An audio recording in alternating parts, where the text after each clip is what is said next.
Okay, നമസ്കാരം. പുതിയൊരു വീഡിയോയിലേക്ക് സ്വാഗതം. വീഡിയോ കുറച്ച് താമസിച്ചു എന്നറിയാം.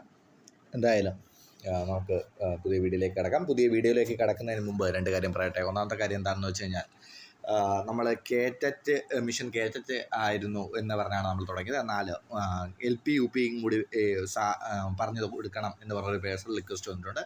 അതുകൊണ്ട് തന്നെ ഇനി ഇത് mission KTET and LP UP basic എന്ന് ആയിരിക്കും ഈ ക്ലാസ് അറിയപ്പെടുന്നത്. മിഷൻ കേറ്ററ്റ് ആൻഡ് LP UPയുടെ ബേസിക്കും ആയിരിക്കും ഇത്. ഓക്കെ, അപ്പോൾ എന്തായാലും നമുക്ക് താമസിക്കേണ്ട, നമുക്ക് ഫസ്റ്റ് ക്ലാസ്സിനകത്തോട്ട് പോകാം.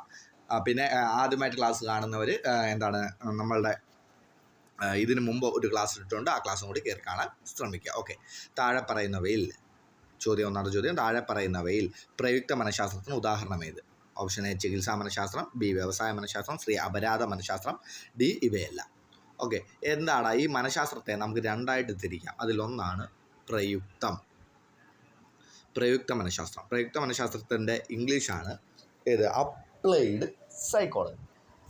Okay, applied psychology. അത് കഴിഞ്ഞിട്ട് ഈ പ്രയുക്ത മനഃശാസ്ത്രത്തിന് ഒരു ഓപ്പോസിറ്റായിട്ട് വരുന്ന ഒരു സാധനമുണ്ട്. അതാണ് ഏത്? അടിസ്ഥാന മനഃശാസ്ത്രം. അതുമല്ല എന്നുണ്ടെങ്കിൽ കേവല മനഃശാസ്ത്രം. അടിസ്ഥാന മനഃശാസ്ത്രം അല്ലെങ്കിൽ കേവല മനഃശാസ്ത്രം. ഓക്കെ, അപ്പം പ്രയുക്ത മനഃശാസ്ത്രമാണ് നമുക്ക് ഇവിടെ ചോദിച്ചിരിക്കുന്നത്. അപ്പോൾ ഈ പ്രയുക്ത മനഃശാസ്ത്രത്തിന് ഉദാഹരണം പറ്റുന്ന ആണ് ഏത്? ചികിത്സ, വ്യവസായം, അപരാധന എന്ന് പറഞ്ഞാൽ ക്രിമിനൽ. Okay, criminal. പിന്നെ ഇനിയുമുണ്ട്, ഏതാണ്? സൈനികം. പിന്നെ കായികം, നിയമ മനഃശാസ്ത്രം. പിന്നെ നമ്മൾ പഠിക്കുന്ന മനഃശാസ്ത്രം ഏതാ? വിദ്യാഭ്യാസ മനഃശാസ്ത്രം. ഓക്കെ, വിദ്യാഭ്യാസ മനഃശാസ്ത്രം.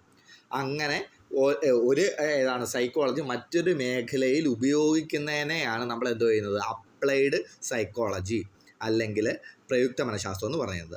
അപ്പോൾ അതിന് ഓപ്പോസിറ്റാണ് ഏത്? Pure psychology. ഓക്കെ, അപ്പം പ്രയുക്ത മനഃശാസ്ത്രം അല്ലെങ്കിൽ അപ്ലൈഡ് സൈക്കോളജിയാണ് നമ്മളിവിടെ പറഞ്ഞത്.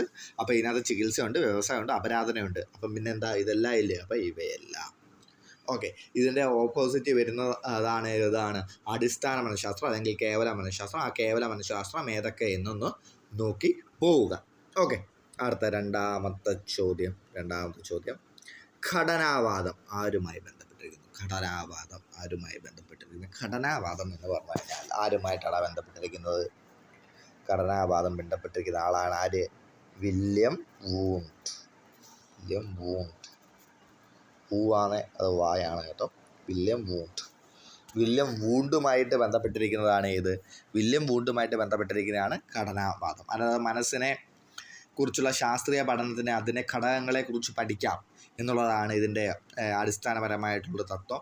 ഇവർ പിന്നെ സംവേദനം, ബിംബം, വികാരം എന്നിങ്ങനെ മൂന്നായിട്ട് എന്തോ ചെയ്ത് മനസ്സിനെ ഘടനാവാദത്തിൽ തിരിച്ചിട്ടുണ്ട്. പിന്നെ ഇതിൻ്റെ അടിസ്ഥാനം അതൊന്ന് പഠിച്ചേക്കണം. ഈ ഘടനാവാദത്തിൻ്റെ അടിസ്ഥാനം അന്തർദൃഷ്ടി പഠനമാണ്. അന്തർദൃഷ്ടി പഠനം അല്ലെങ്കിൽ ഇൻട്രോസ്പേഷ്യസ് മെത്തേഡ് എന്ന് പറയാം. അന്തർദൃഷ്ടി പഠനമാണ് ഇതിൻ്റെ അടിസ്ഥാനം. അതൊന്ന് ഓർത്ത് നോക്കുക. എന്താണ് അന്തർദൃഷ്ടി പഠനം? നമ്മൾ പഠിക്കും. ഓക്കെ, പിന്നെ വില്യം വൂണ്ടിനെ കുറിച്ച് നമ്മൾ കഴിഞ്ഞ ക്ലാസ്സിൽ പഠിച്ചല്ലോ. 1879 ലെപ്സിക്കിൽ യൂണിവേഴ്സിറ്റി സ്ഥാപിച്ച കാര്യമെല്ലാം നമ്മൾ പറഞ്ഞതാണ്. അപ്പം ഘടനാവാദത്തിൻ്റെ വ്യക്തി ആരാണ്? William Wundt. ഓക്കെ, അടുത്ത ചോദ്യം ധർമ്മവാദം ആയതുമായി ബന്ധപ്പെട്ടിരിക്കുന്നു. ഓക്കെ, നമ്മൾ വില്യം വൂണ്ടിൻ്റെ കാര്യം കഴിഞ്ഞ ദിവസം നമ്മൾ ബോധമണ്ഡലത്തിൻ്റെ പഠനമാണ് മനഃശാസ്ത്രം എന്ന് അഭിപ്രായപ്പെട്ടത് വില്യം വൂണ്ടും പിന്നെ വേറൊരാളും ആരായിരുന്നു? വില്യം ജെയിംസ് ഇല്ലേ? അപ്പോൾ അയാൾ തന്നെ വില്യം ജെയിംസ് ആണ് ഏതാണ്? ധർമ്മവാദവുമായി ബന്ധപ്പെട്ടിരിക്കുന്ന ആൾ. ഓക്കെ, പിന്നെ ഇതിനകത്ത് വേണമെങ്കിൽ പറയാം പഠനം, ഓർമ്മ, പ്രശ്നപരിഹാരം എന്നിവയാണ് പ്രധാന ധർമ്മങ്ങൾ എന്ന് പറയുന്ന വാദം ഏത് എന്നൊക്കെ ചോദിച്ചു കഴിഞ്ഞാൽ ഏതാണ്? ധർമ്മവാദമാണ് അതിൻ്റെ ഉത്തരം. ഓക്കെ, അടുത്തത് നാലാമത്തെ ചോദ്യത്തിലേക്ക് പോകാം. നാലാമത്തെ ചോദ്യം വ്യവഹാരവാദം ആദ്യമായി ബന്ധപ്പെട്ടിരിക്കുന്ന മനഃശാസ്ത്രം നമ്മൾ ഇന്നലെ തന്നെ മറ്റൊരു ചോദ്യം പറഞ്ഞായിരുന്നല്ലോടാ, ഏതാണ്? വ്യവഹാരത്തിൻ്റെ ശാസ്ത്രമാണ് മനഃശാസ്ത്രം എന്ന് പറഞ്ഞ ആളാരാ? JB Watson. അപ്പോൾ അദ്ദേഹം തന്നെയാണ് ആര്? വ്യവഹാരവാദവുമായി ബന്ധപ്പെട്ടിരിക്കുന്നത് JB വാട്സൺ ആണ്. JB വാട്സൺ ആണ്, ബി ആണ്. JB വാട്സൺ ആണ് എന്തു ചെയ്യുന്നത്? വ്യവഹാരവാദവുമായി ബന്ധപ്പെട്ടിരിക്കുന്ന വ്യക്തി. അപ്പം വാട്സൺ ആണ് വ്യവഹാരവാദവുമായി ബന്ധപ്പെട്ടിരിക്കുന്ന വ്യക്തി. ഓക്കെ, അടുത്തത് അഞ്ചാമത്തെ ചോദ്യം. സമഗ്രതാവാദം അല്ലെങ്കിൽ ഗസ്റ്റാൾട്ടിസം ആരുമായി ബന്ധപ്പെട്ടിരിക്കുന്നു? സമഗ്രതാവാദവുമായി ബന്ധപ്പെട്ടിരിക്കുന്ന ആൾ ആരാണ് എന്നുള്ള ചോദ്യത്തിന് ഇപ്പോൾ നമ്മൾ ഒറ്റ ഉത്തരം പഠിക്കുക. ആ ഒറ്റ ഉത്തരം വെർത്തിമർ എന്നുള്ളതാണ്. ആ ഒറ്റ ഉത്തരം എന്താണ്? വെർത്തിമർ. ഇപ്പോൾ ഒറ്റ ഉത്തരം പഠിക്കുക. ആ ഒറ്റ ഉത്തരം വെർത്തിമർ. ബാക്കി ഇതുമായി ബന്ധപ്പെട്ട് ആരൊക്കെ വരും, എന്തൊക്കെ വരും എന്നുള്ളത് ഗസ്റ്റാൾട്ടിസം അല്ലെങ്കിൽ സമഗ്രതാവാദം വിശാലാർത്ഥത്തിൽ നമ്മൾ പഠിക്കും. അന്ന് നമുക്ക് നോക്കാം. ഇപ്പോൾ സമഗ്രതാവാദം ആരുമായി ബന്ധപ്പെട്ടിരിക്കുന്നു? വെർത്തിമർ. ഓക്കെ, ഇനി മനോവിശ്ലേഷണ സിദ്ധാന്തത്തിൻ്റെ പിതാവ്, മനോവിശ്ലേഷണ സിദ്ധാന്തത്തിൻ്റെ വക്താവ്. മനോവിശ്ലേഷണ സിദ്ധാന്തത്തിൻ്റെ വക്താവ് എന്ന് ചോദിച്ചാൽ മനോവിശ്ലേഷണ സിദ്ധാന്തത്തിൻ്റെ പിതാവ് എന്നൊക്കെ ചോദിച്ചാലും ഒരാളാണ്. സൈക്കോ അനാലിസിസ് മെത്തേഡിൻ്റെ പിതാവാരെന്ന് ചോദിച്ചാലും അദ്ദേഹം തന്നെയാണ്.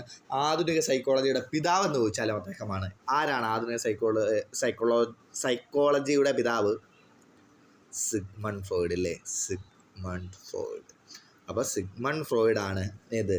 മനോവിശ്ലേഷണ സമീപനത്തിൻ്റെ വക്താവ്. ഓക്കെ അല്ലേ? ഓക്കെ, ഇനി മാനവിക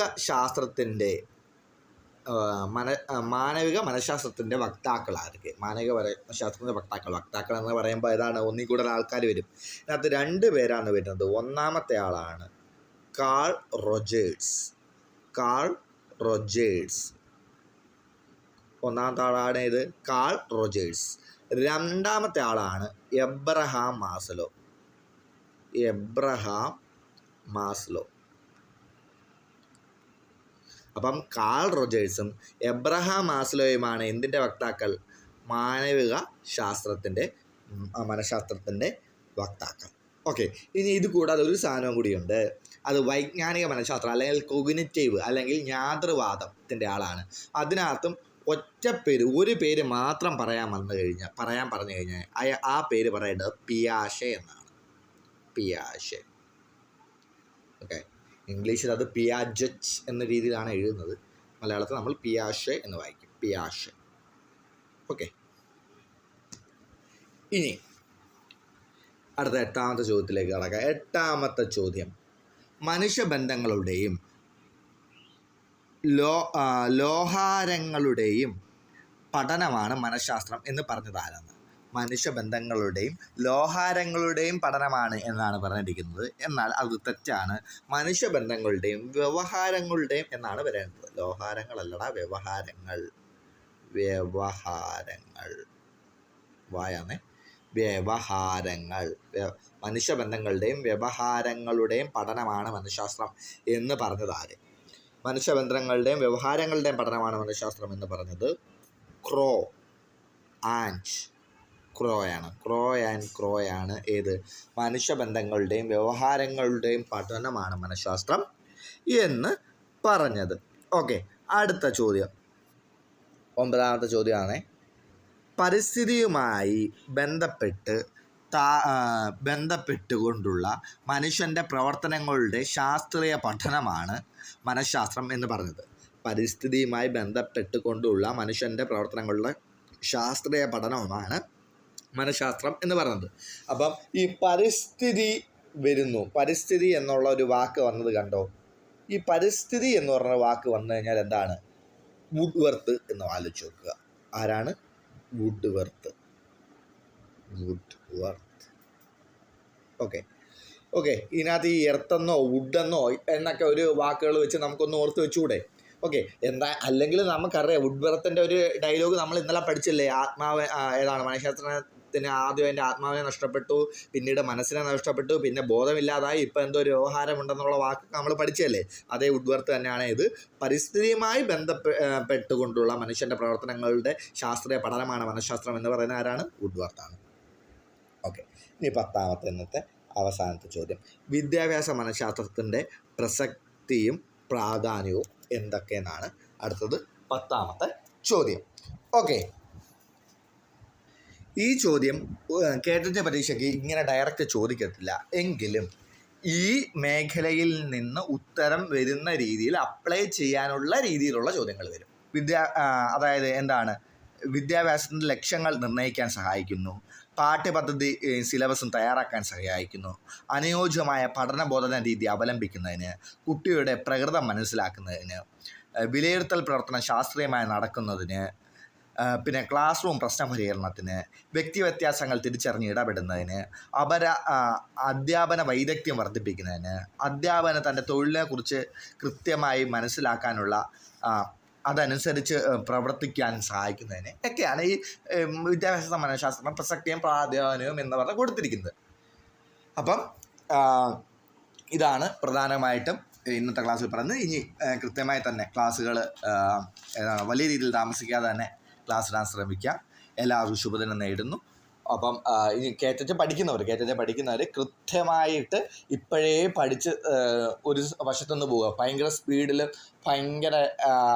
അതിനായിട്ടൊന്നും പഠിക്കേണ്ട, നൈസായിട്ട് പഠിച്ചു പോവുക. ആരംഭശൂരത്വമരുത് എന്ന് പറഞ്ഞാൽ നിങ്ങൾ ആദ്യം എഴുതി അല്ലെങ്കിൽ റിസൾട്ട് വന്നു, നിങ്ങൾക്ക് റിസൾട്ട് കിട്ടുന്നില്ല, നിങ്ങൾ വിഷമിക്കുന്നു, അപ്പം ഒടുക്കത്തെ പഠിത്തം വരുന്നു. അത് കഴിഞ്ഞിട്ട് ഈ സാധനം അങ്ങ് നിർത്തരുത്. അതുകൊണ്ട് കൃത്യമായിട്ട് നിങ്ങൾ എന്തോ ചെയ്യുക, നിങ്ങൾ കുറേശ്ശെ പഠിച്ചാൽ മതി, പക്ഷെ ആ പഠിക്കുന്ന സാധനം പ്രോപ്പറായിട്ട് കൊണ്ടുപോയി ഈ സാധനം ഇനി ഒരു 3-4 മാസം കഴിഞ്ഞിട്ടാണ് കേട്ടിട്ട് വരുന്നത്. അത്രയും നാൾ നിലനിർത്തുക. പിന്നെ LP-UPക്കാരെ സംബന്ധിച്ച് പറയാനുള്ളത്, നിങ്ങളും എന്തോ ചെയ്യണം, ഈ സാധനം കുറേശ്ശെ കൊണ്ടുപോയിട്ട് ഇത് നിലനിർത്തുക. ഒരു ആഴ്ച എല്ലാം കൂടി ഒരു ദിവസം പഠിക്കാതെ ഓരോ ദിവസവും കുറേശ്ശെ കൊണ്ടുപോവുക. ഓക്കെ. നന്ദി, നമസ്കാരം. എല്ലാവർക്കും ശുഭദിനം നേരുന്നു.